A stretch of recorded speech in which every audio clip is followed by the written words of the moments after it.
Hello everyone, and welcome back to another video. Today we're going to do a card with this cute little stamp set from Whimsy Stamps called Look Who.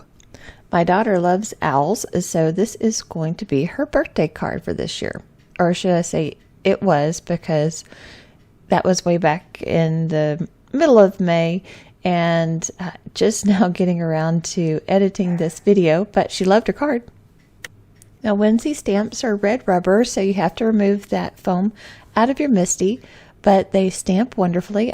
Just having to stamp this one twice because it is a brand new stamp, or I did it 3 times actually because it's little eyeballs. I wanted to get them good and dark, but they do stamp really well, and just clean up easily with a baby wipe. I will be doing some Copic coloring on these, and I will have all those colors listed over on my blog if you're interested in those color combinations that I used. One of the things that I really like about Whimsy stamps is their packaging. They have a colored image on the front of the packaging, so you can see if you're unsure about, shading and where you should shade, they've got those details in their colored image, and you get some ideas for colors as well. And I did kind of follow the package coloring, but I made up my own Copic color combinations, of course, because they don't give you those.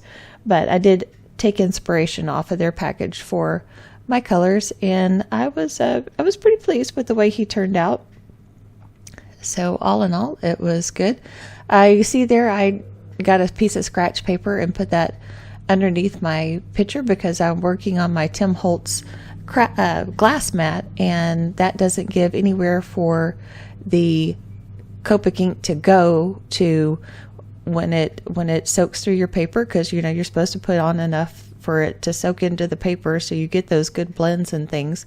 But if there's nothing behind it for it to soak into, then it can your images can bleed much easier. So always have something underneath your Copic coloring that can soak up some of that marker stuff. Anyway, so I had a one color combination in my mind for one part of the little owl, and then another for, but I ended up switching it up. I did, because I wanted a little bit more of that reddish look. And so I did switch out a couple of the markers. You saw me do that there. If you want to go back and pause that so you can see those marker numbers, because right now I don't remember.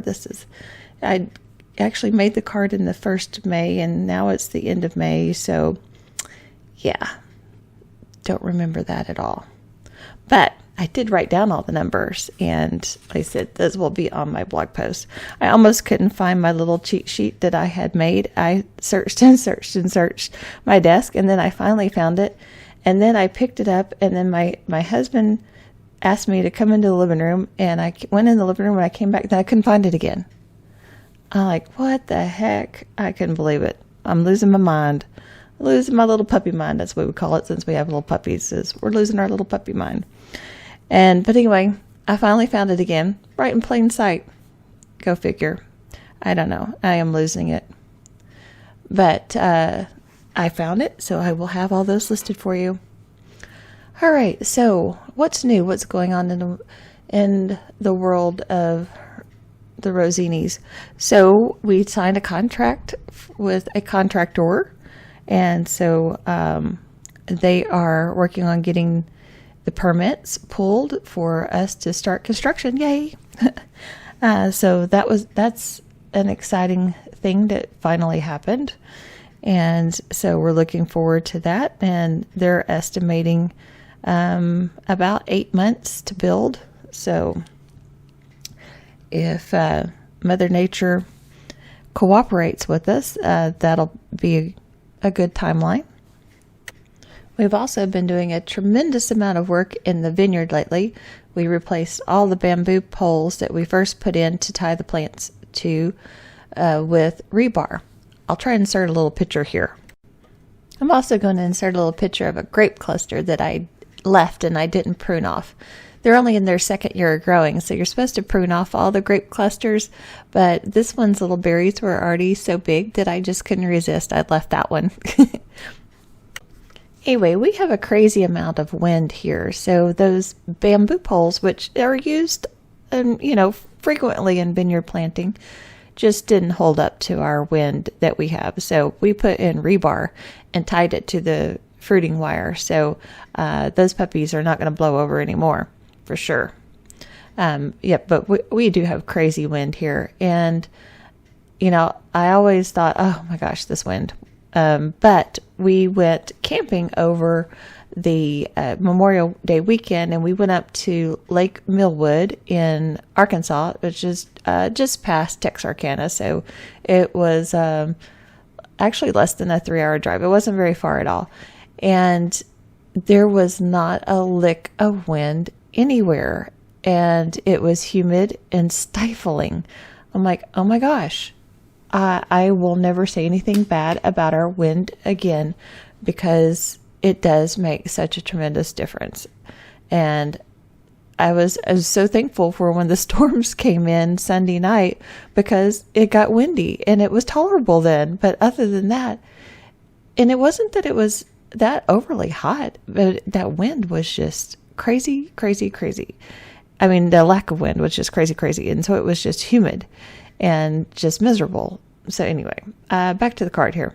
I got some Neenah Desert Storm there, and I just spritzed it with a little bit of water. I'm using this Tim Holtz 3D texture fade, and it is called Lumber.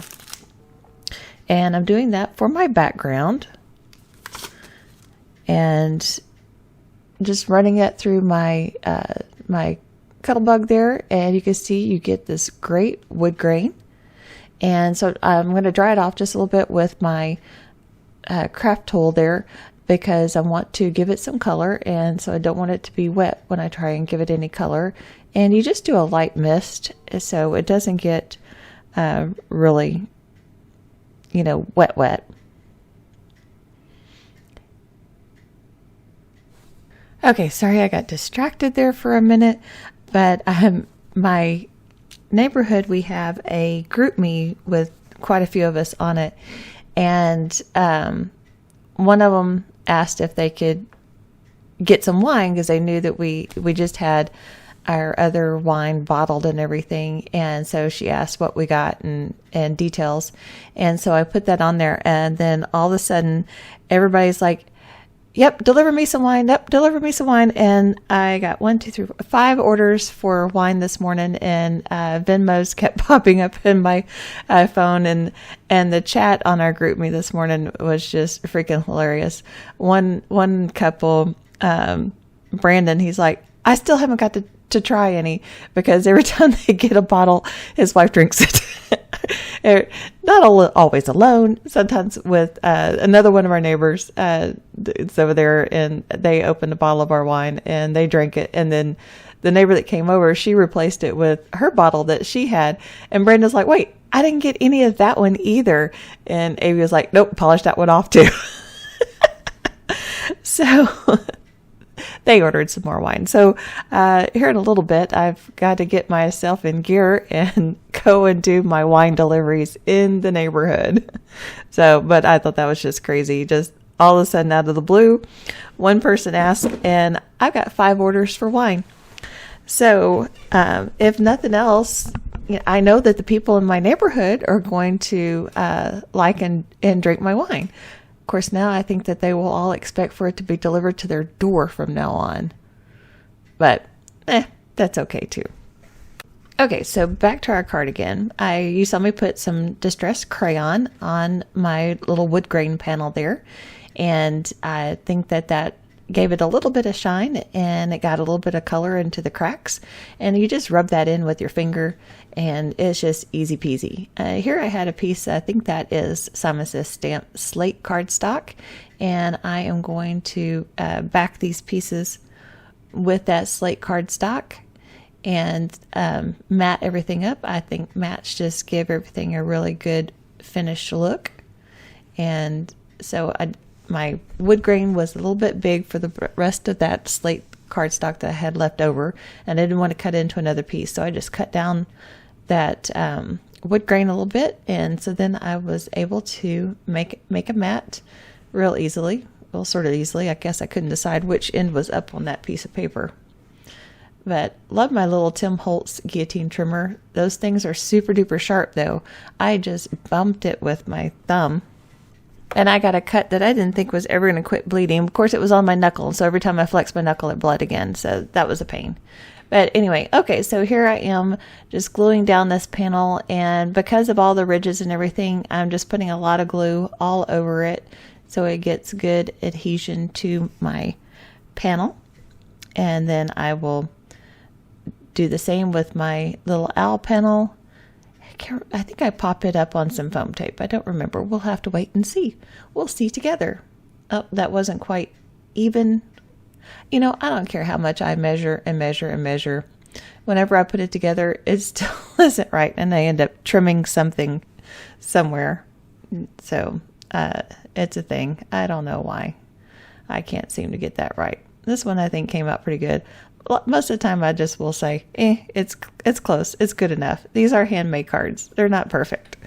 So, yes, I do believe here I am getting my foam tape out because I seem to be gone for a while.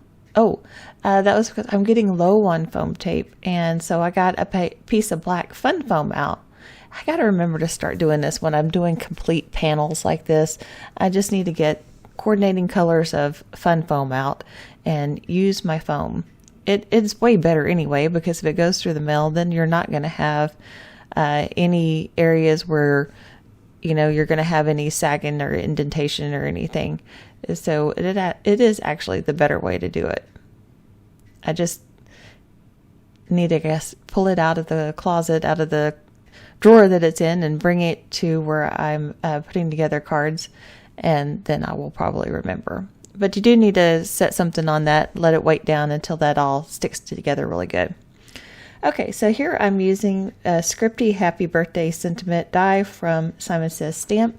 I had a scrap piece of this white glitter cardstock, and then I'm using this mint color. I think this is mint from Simon Says Stamp, and I thought that that just kind of matched the color that I put on the little owl's birthday hat. And so here we're going to adhere to glitter, so I'm using my liquid adhesive again, and I will coat it really good with that, and then I will put something heavy on it and weight it down. And then once that's dried, I will put a little dab of glue where the tittle in the eye goes, and see it's still left in my little scrap piece there, and then I will hold that over and punch it through with my little craft pick there, and that will pretty much finish off this card. I do appreciate everybody stopping by and watching my videos and subscribing, thumbs upping, commenting, sharing, and all that good stuff. It helps my channel to grow, and I greatly appreciate it, and I love reading all your comments. That's awesome. And so this will do it for this card. There'll be a final picture at the end, and if you're interested in any of the details, please visit the blog post. I will be linked down in the video description below, and I will see you soon in the next video. Have a great day.